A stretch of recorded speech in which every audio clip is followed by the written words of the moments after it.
So, one of the things I always knew I would talk about on this channel were health and medical issues related to what happens when you turn 50. Now, there's a whole battery of tests that you should take when you turn 50. This is my PSA to you all.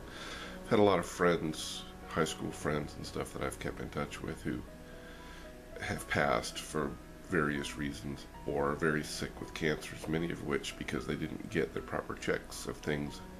And so this PSA is to talk about the ones I have had to do in my 50th year here. So one of the ones I've already had done was I had my prostate checked on my, well, I got a referral on my last doctor's visit, and then had to go to the urologist. And while it was a little embarrassing, you know, it was quick and relatively painless. The doctor was a little rough, and he didn't buy me flowers, but he did at the end tell me I have a beautiful prostate, which is good, or if not a little strange, but flattering.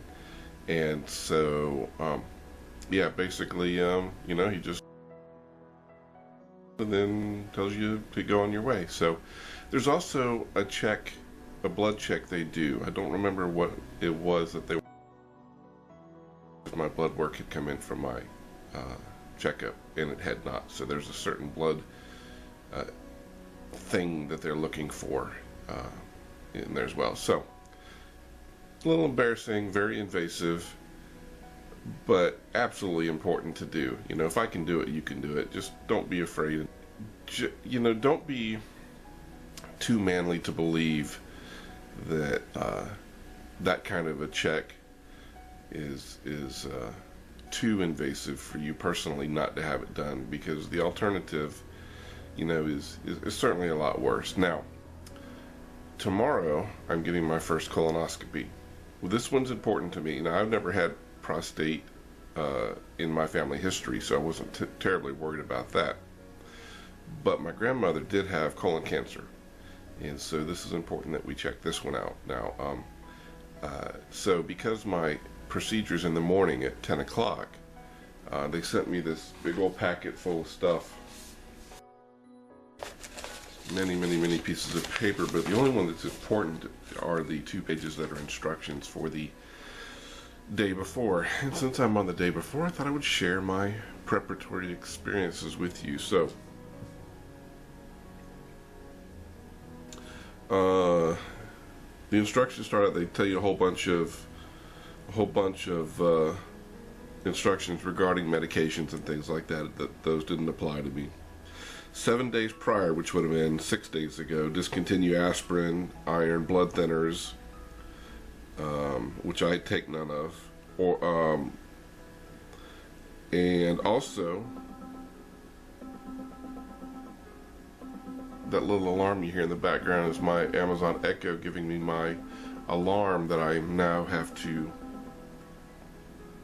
do one of my procedures. Alexa, cancel. So also 7 days before the procedure, you also have to stop eating any seeds or nuts. Now, I know 6 days ago I took one bite of a Snickers ice cream bar because goddamn they're good, and took the first bite and realized there was peanuts in it, and so I had to throw it away. I was so disappointed.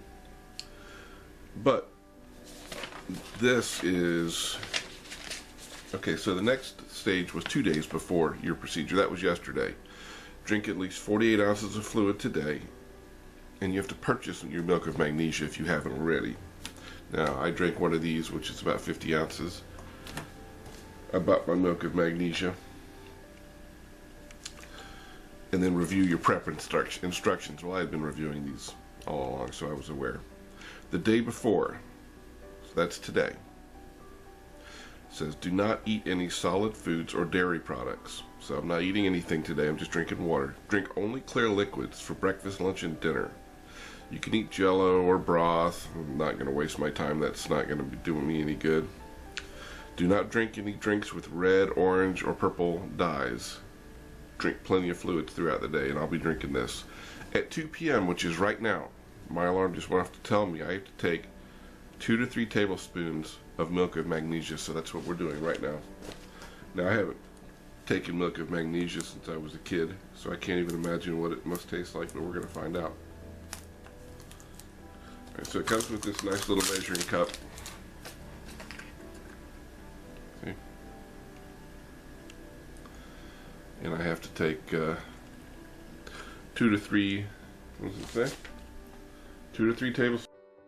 Alright, so I'm going to take 3. So apparently, am I supposed to shake this?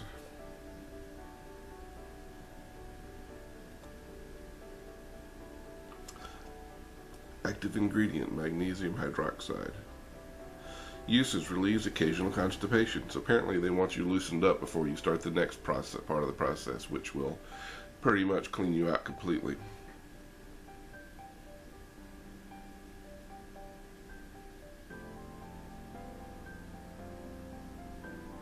Shake well before use. Sometimes it's good to read the instructions.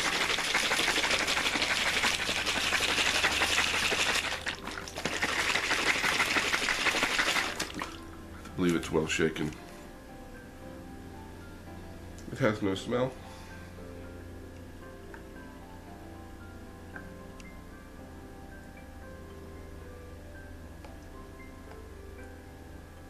There's 3 tablespoons. It's kind of thick. And down the hatch.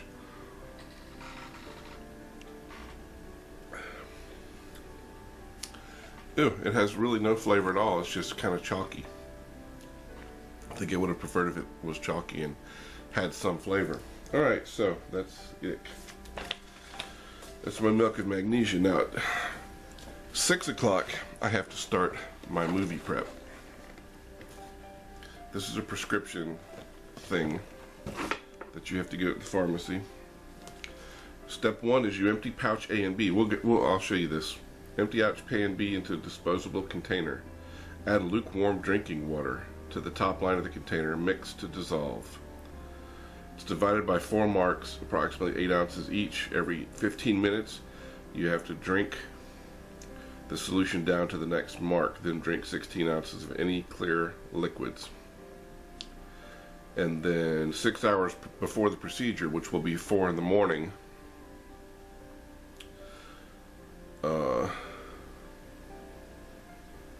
you have to repeat those other 2 steps. You may continue to drink clear liquids up to 4 hours before your procedure. However, during the 4 hours before the test, take nothing by mouth. So once I get up in the morning, I just can't have anything. And then they give you preparation. Quality is your responsibility. It is critical you follow these instructions. The effectiveness of your colonoscopy in finding polyps and preventing cancer is largely dependent upon you providing an excellent colon preparation. Thanks for helping us help you. Alright, so we're going to follow these instructions. I'll share the Movi-prep with you here in a few hours. That should be fun. And while I won't share my experience after the Movi-prep with you, I will maybe have a discussion with you about it. But and then tomorrow I'm going to get up. Now the thing is apparently they anesthetize you for the procedure, and then they like blow up your colon like a balloon, and then they put the cameras up there and stuff. So that's all, you know, I'll be asleep, I won't remember any of that. But apparently they won't let you drive home. You know, everybody I know is going to be at work, and I'm not going to have Victoria come down here to do this. She would, but it's just don't do that. And so, oh, by the way, today's Memorial Day. Now, I had also planned several things around Memorial Day. I was going to have a big old barbecue, and my kids are here, and I was going to have Victoria down, and I was going to make a bunch of food, but I can't eat anything. And so that, compounded with the fact that it's going to rain all day from this tropical depression Bonnie that came on shore, so we sort of just decided we were going to put off the grand feast. Now that also puts off my DIY video that I was going to culminate with the barbecue at the end. So that video is going to be put off. So you're going to get this one in your place, in its place. All right. So we're prepping. We'll be back in a little bit to do the Movi-prep and discuss how that goes. And you know, it's not necessarily a fun topic to discuss. It's not necessarily maybe an appropriate topic. I think it is, because, you know, the more people who understand that everybody needs to do this and it's not a big deal other than the annoyance of it, but it is so important because it could save your life. And so, and as I said in my first video, turning 50, you should start changing some of your lifestyle. All right, so this is the Movi-prep unboxing here. I haven't opened this yet, so let's take a look and see what's in here. Oh, it's sealed. Well, I guess it should be its prescription.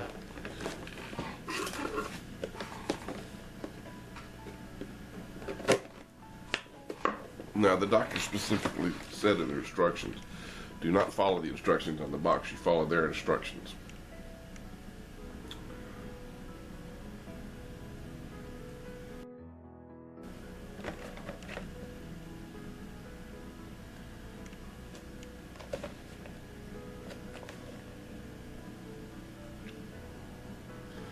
So in here we have 2 pouches labeled as pouch A and 2 pouches labeled as pouch B.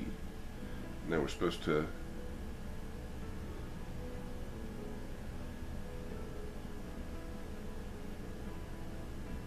empty 1 pouch A and 1 pouch B into a disposable container.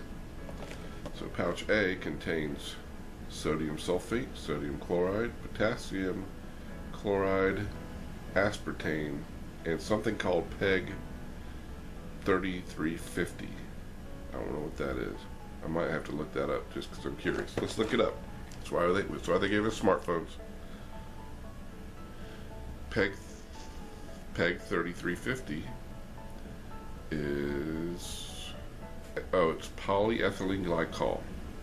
It's used to clean out the intestines before certain bowel exam procedures. Is a laxative that works by drawing large amounts of water into the colon. That's why they will have us drinking so much water. Very interesting. PEG 3350. Now in pouch 2, we have ascorbic acid and sodium ascorbate. So basically, what it's going to do is draw large amounts of liquid into our intestines and help us clean them out. Now, kindly enough, they gave us a Movi-prep container with marks, if you can see the marks here on the sides. We have pouches. Oh, they're connected together so that it's easy to put in. And you just apparently cut along the dotted line and empty them into the thing. And I have 2 of these, which is as it should be. I do one at 6, and I do one at 4 in the morning, and it draws water into my intestines and washes them clean. And then we are prepped to be movied. I wonder if they're going to be able to give us the film. I don't know if you would like to see the inside of my colon. I don't know. But, yep. So that's what's inside the box. Now it's got a grip on it. I mean, is this in case it might be slippery, or maybe because it's a big thing and people may have small hands, or I don't know. But 3.5 hours we'll be checking this out. Alright, so it's time to do the prep here.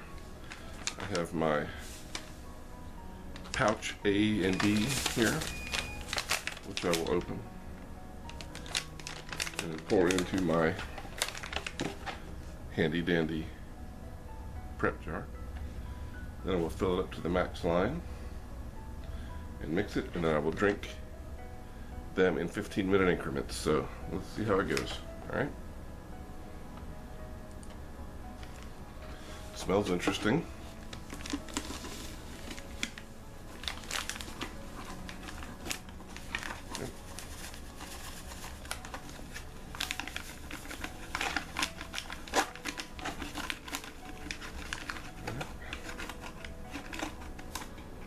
feel like pouch has been duly emptied into the thing, and now we fill it with lukewarm water and start drinking.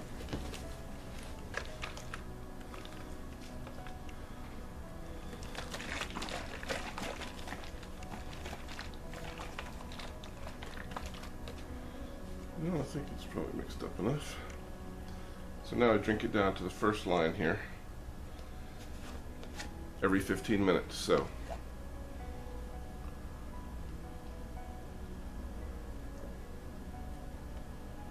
it tastes disgusting.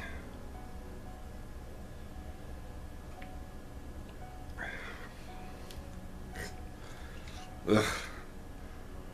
Ugh.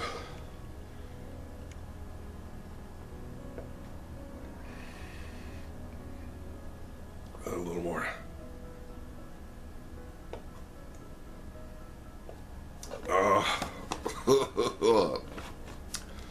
It's almost like they tried to make it taste some kind of lemony, whatever, but it's gross. Can't cover up the whatever the nasty taste is with a little bit of. I'll see you back in another 15 minutes. All right, here we go with step 2, and it tastes terrible. I'm just going to take this. And, Oh yeah, never mind. Sorry.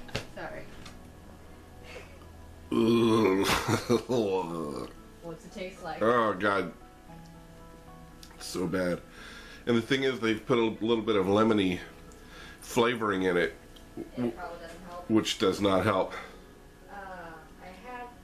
I believe I have something relatable to that, but I can't think of that right now. What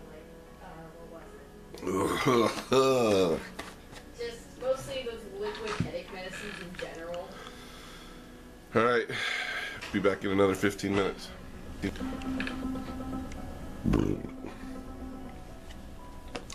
Alexa, cancel.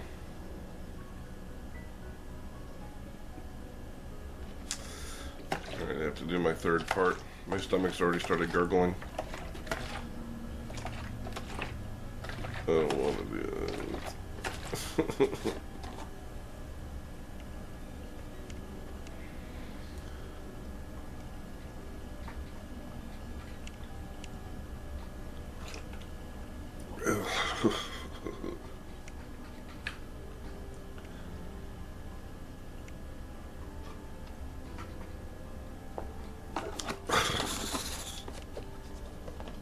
Oh, God. Bad part is I have to do this at 4 in the morning tomorrow.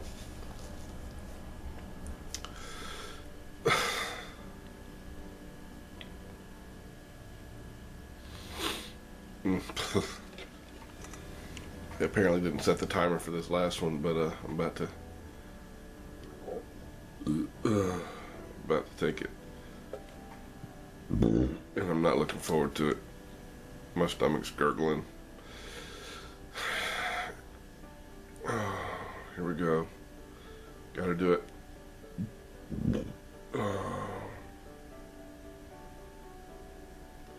Ready?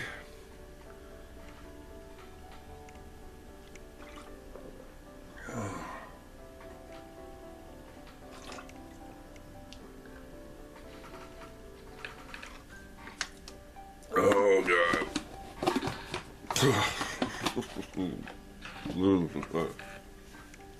Disgusting. I think I could at least drink some water now.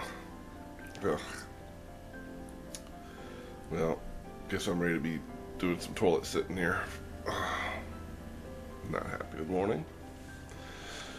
It's 4 in the morning. I did manage to survive yesterday's cleanse. Now we're starting our next cleanse. I'm not looking forward to drinking this shit. I'm not looking forward to shitting this shit. But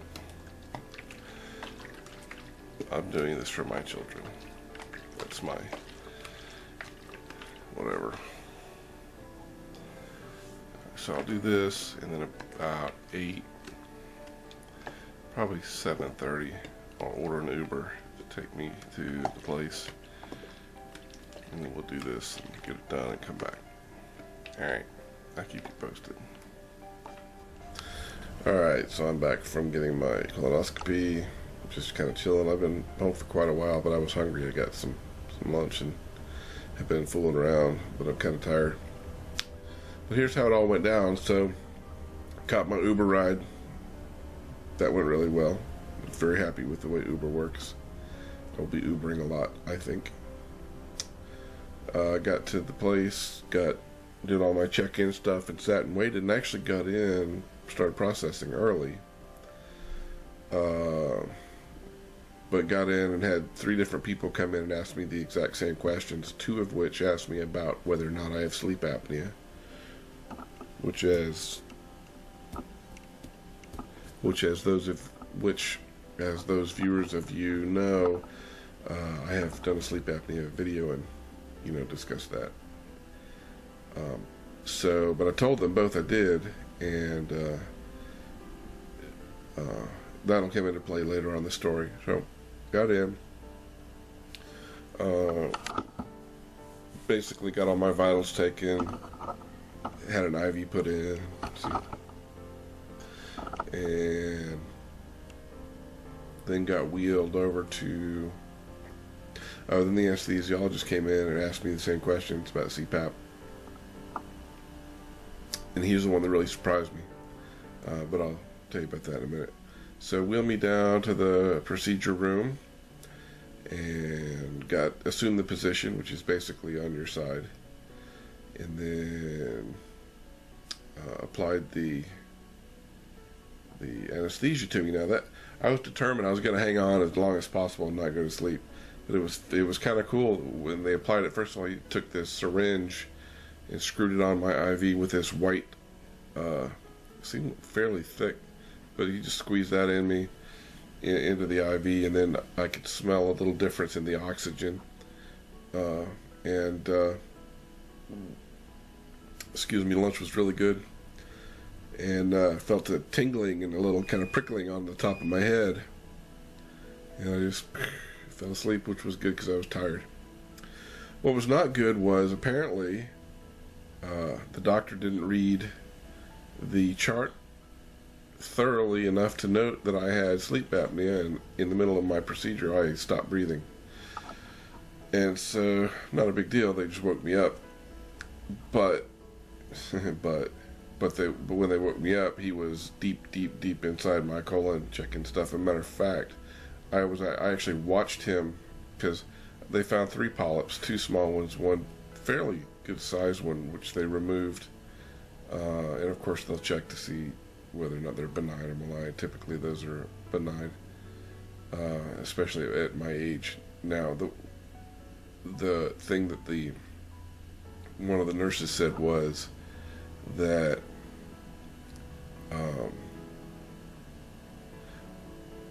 polyps aren't always cancer, but cancer always comes from polyps. So we caught these fairly early on. Took 3 of them, and I've got a follow-up meeting with the doctor in 2 weeks. But it was the waking up, and it hurt, with the stuff he was doing. I actually watched him on the video monitor cutting one of the polyps off, and I could feel it. And then, he was rooting around, and I could feel all that. And eventually, they decided to put me back to sleep because I was in quite a bit of discomfort. And the next thing I knew, I woke up and I was in the recovery room. And that was when the fun started, because there's like 13 of these recovery bays in this place, and everybody up and down is just farting away. It's so funny, because they fill you up with air and stuff. And so, some really entertaining audio going on around there. So anyway, I was kind of out of it. I felt really pretty coherent, relatively, more than I thought I would. But I caught an Uber back home, came on back home. Alright, so at this point we're awaiting biopsy results for the 3 polyps. Well, they only got 2. They recommend a high fiber diet, as do they all. Follow up with the doctor in 2 weeks, which I have an appointment, and I have to return in 6 months. We'll discuss further options in the office in 2 weeks. So what that all boils down to is we got it done. We got all the polyps removed. Well, except the big one they need to double check. We'll have a discussion about that. And yeah. So here's the deal though. If I'd not gone, if I'd let that sit, that big one very well could have become cancerous. And then I would have colon cancer and be dealing with a bunch of other crap. So the minor discomfort I dealt with over the last couple of days is by far preferable to dealing with full-blown colon cancer. So I have to keep that in mind, and I urge you, this is my PSA, to, if you're 50 or older, get in and get one of these done. It's a lot invasive. Typically you don't have to get woken up like I did, but you know, you just get it done and get it over with, and you'll be fine. Just do it. Don't be a pussy. Alright, this is me signing off.